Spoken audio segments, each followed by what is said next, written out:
You know what one of my favorite movie studios of all time is? Aardman Animations. No matter what they make, no matter how insane or bizarre, they put all of their effort into it.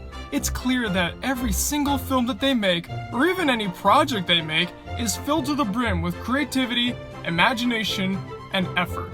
Recently, I've been on a bit of an Aardman kick. I've been going through their entire library bit by bit, reliving their films. Some of these I haven't seen since I was a kid, and let me tell you, they are way better as an adult. I can appreciate every little bit. Although for some of their older films, now that I'm watching them on an HD TV, I can see all the fingerprints on their characters, but that's beside the point. I was watching Curse of the Were-Rabbit, and before the movie started I saw the Dreamworks logo. And then I remembered, oh yeah, Aardman and Dreamworks used to be a thing. Well, what happened? Well, it's a bit of a crazy story, folks, so let me tell you right here. This is the story of Dreamworks versus Aardman Animation. Let's go back to the 90s. Aardman Animations hadn't made a feature film at the time. They were primarily making Wallace and Gromit, as well as a couple other side projects.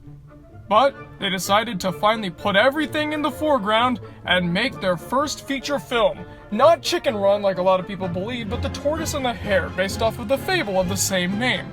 This film never saw the light of day because of production issues, primarily revolving around the script.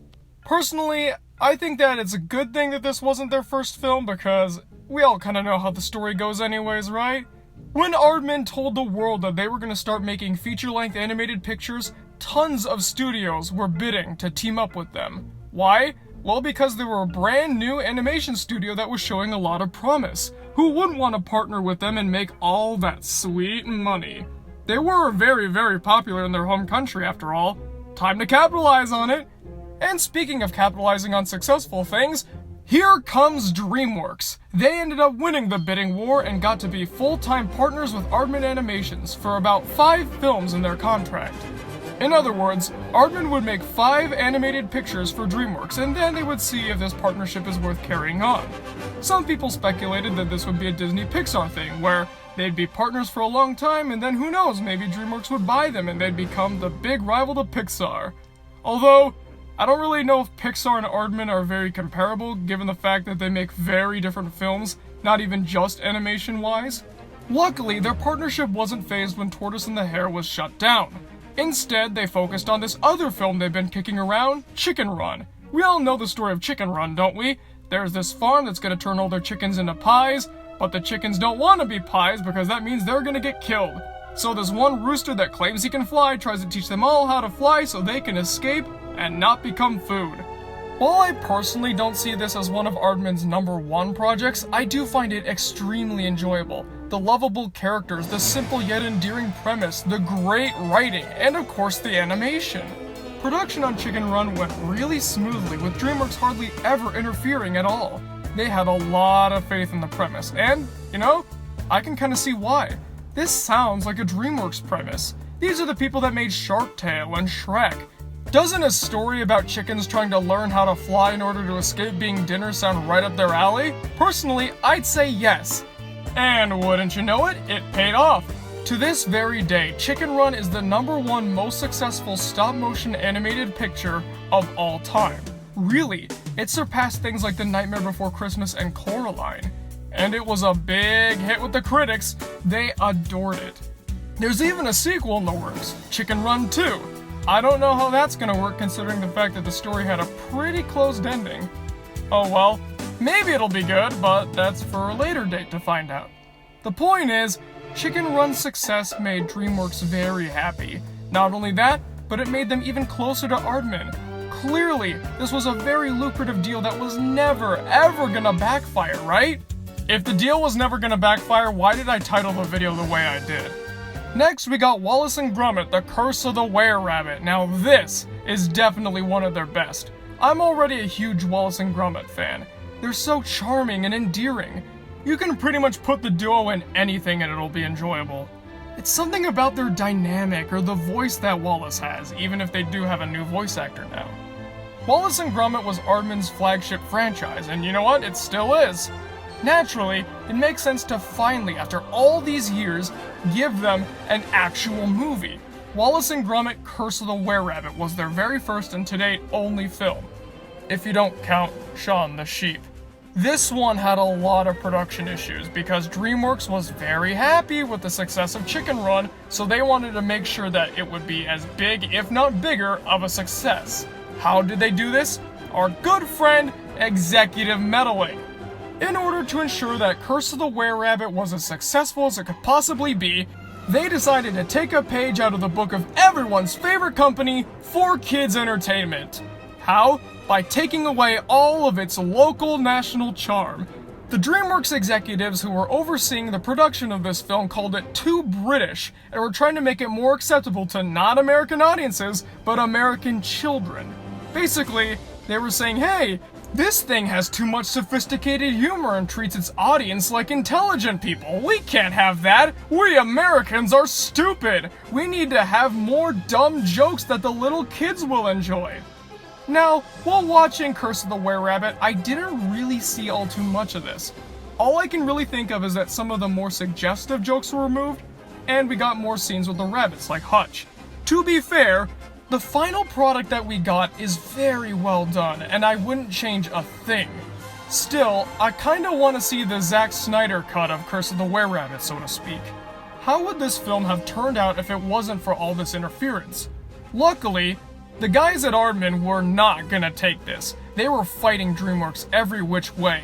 After all, Wallace and Gromit was not a standalone film like Chicken Run. This was their main franchise, their SpongeBob SquarePants, their Mickey Mouse, their Bugs Bunny. They were not gonna let them get pushed around.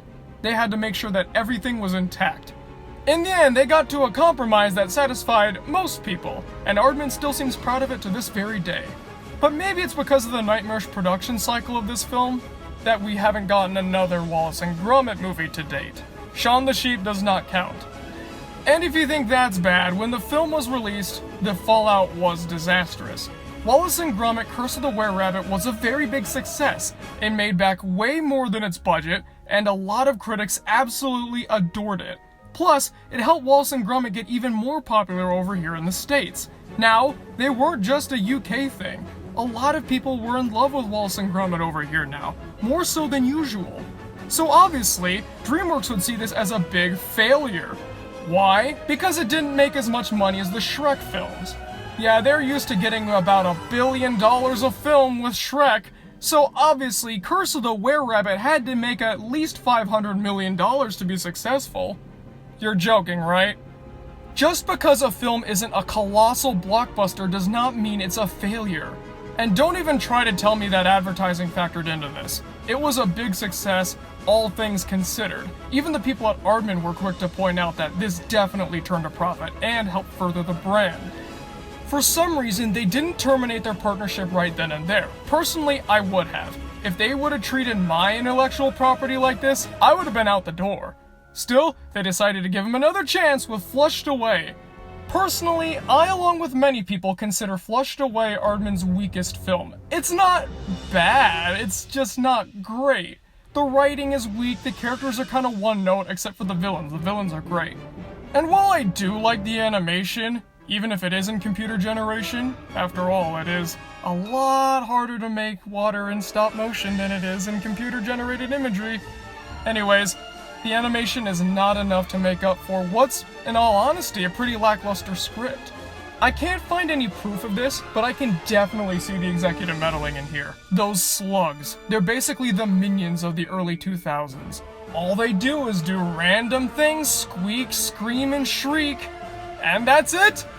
I can tell that this was definitely made to pander to the young audience, and you know what? Even as a kid, I didn't think it worked. I saw Flushed Away in theaters, and I was all excited to see the slugs judging by the commercials. But no, when I saw the film, I wished they would go away. And I was like 8 or 9 when I first saw that, and imagine how it is now, me being a 20-something. I was not impressed. Critics were also very lukewarm to Flushed Away, and the film ended up bombing. It wasn't a big cataclysm atomic bomb failure, but it didn't do well at all.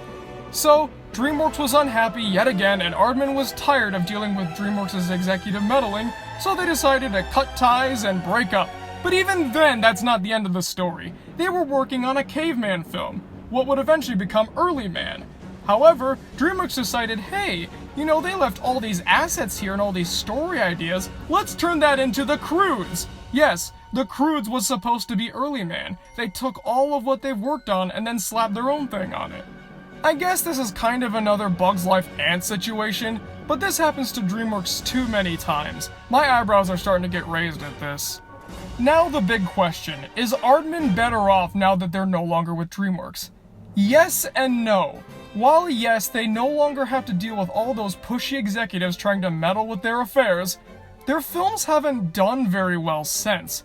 Pirates' Adventures with Scientists and Early Man were not successful at all. Despite the fact that those films are witty and charming, they were not able to stand up to the other blockbusters that came out. Why? Because a lot of their ticket sales come from the US and Canada, where Aardman doesn't have as big of a name without Dreamworks attached to them. Despite how painful it might be to admit, Dreamworks is basically the reason Chicken Run was so popular, and maybe even Wallace and Gromit Curse of the Were-Rabbit. It's because of their big marketing push and deep pockets that they were able to get the word out. Without them, sorry to say, it's kind of hopeless. If only there was a nice middle ground, if only some other company was willing to partner with them and help them distribute their movies. Because Aardman always puts in their #1 effort into their projects, even if they're not the best. And I think that, because of that, people should really see their films. After all this care and effort cannot go to waste. So come on folks, the next time you see an Aardman film in theaters, check it out. It's probably going to be a lot more intellectually stimulating than the latest Dreamworks release. So folks, thank you for watching. What was your favorite part of the video? What things did you learn? Do you like Aardman or Dreamworks better? Comment below and let me know because I'm always excited to hear what you guys have to say. Thank you very much for watching and I'll see you guys next time.